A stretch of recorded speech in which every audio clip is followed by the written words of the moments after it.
வாங்க இறால் கிரேவி எப்படி செய்யலான்னு பார்க்கலாம். சுவையான இறால் கிரேவி. இப்போ ஒரு பேன் வச்சுக்கலாம்.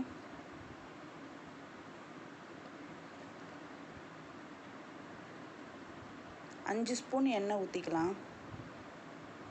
எண்ணெய் நல்லா காஞ்சதுக்கப்புறம் 4 பட்டை, 2 கிராம்பு, 1 ஸ்பூன் ஜீரகம் போட்டு நல்லா பொன்னிறமாக ஆகட்டும். இப்போ பெரிய வெங்காயம் 3 வெங்காயம் கட் பண்ணி வச்சுருக்கேன், போட்டு நல்லா வணக்கிக்கலாம். வெங்காயம் நல்லா கொஞ்சம் கலர் மாதிரி நல்லா வணங்கட்டும். 3 தக்காளி இருக்குது, 3 தக்காளி நல்லா பொடிசாக கட் பண்ணி வச்சுருக்கேன், அதையும் நல்லா வணக்கி விட்டுக்கலாம். 2 ஸ்பூன் இஞ்சி பூண்டு பேஸ்ட்டு போட்டு அதையும் நல்லா வணக்கி விட்டுக்கலாம். நல்லா பச்சை வாசனை போகிற வரைக்கும் நல்லா வணக்கி விட்டுக்கலாம். 1 ஸ்பூன் மிளகாய்த்தூள், 2 ஸ்பூன் மல்லித்தூள், 1 ஸ்பூன் கரம் மசாலா, 1/2 ஸ்பூன் ஜீரகத்தூள் போட்டு நல்லா வணக்கிக்கலாம். 1 ஸ்பூன் மஞ்சத்தூள், 1/2 ஸ்பூன் தூளுப்பு போட்டு நல்லா வணக்கிக்கலாம். பச்சை வாசனை போகிற வரைக்கும் அதை நல்லா கருவேப்பிலை போட்டுக்கலாமா. 2 பச்சை மிளகா போட்டு நல்லா வணக்கி விட்டுக்கலாம். இப்போ இறால் 1 கிலோ இறால் மஞ்சள் தூள் போட்டு கழுவி இருக்கேன், அதையும் போட்டு நல்லா பரட்டி விட்டுக்கலாம்.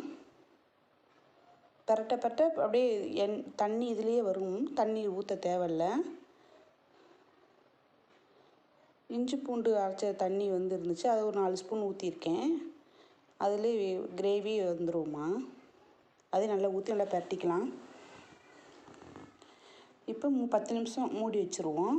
திறந்து பார்த்தா பாருங்கள், இறால் கிரேவி எவ்வளோ இதாக வந்திருக்குன்னு பாருங்கள். ஒரு பிடி கொத்தமல்லி தழை போட்டுக்கணும், போட்டு நல்லா கிளறி விடுங்க. கிளறி விட்டோம்னா நல்லா இறால் கிரேவி பாருங்கள் எவ்வளோ சூப்பராக வந்திருக்கு. பூ போல் பஞ்சு போல் வெந்திருக்கு பாருங்கள். எண்ணெய் பிரிஞ்சு வந்திருக்கு பாருங்கள். நல்லாயிருக்கும் சாப்பாட்டுக்கு, சப்பாத்திக்கு, இட்லி, தோசைக்கு எல்லாத்துக்குமே, ரச சாதத்துக்கு எல்லாம் நல்லாயிருக்கும் பாருங்கள். இறால் கிரேவி எவ்வளோ இதாக இருக்குது பாருங்கள், நல்லா டேஸ்ட்டாக இருக்கும்.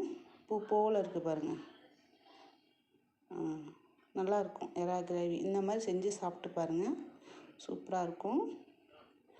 செஞ்சு சாப்பிட்டு பார்த்துட்டு சொல்லுங்கள். சப்ஸ்கிரைப் பண்ணுங்கள், ஃப்ரெண்டுங்களுக்கு ஷேர் பண்ணுங்கள்.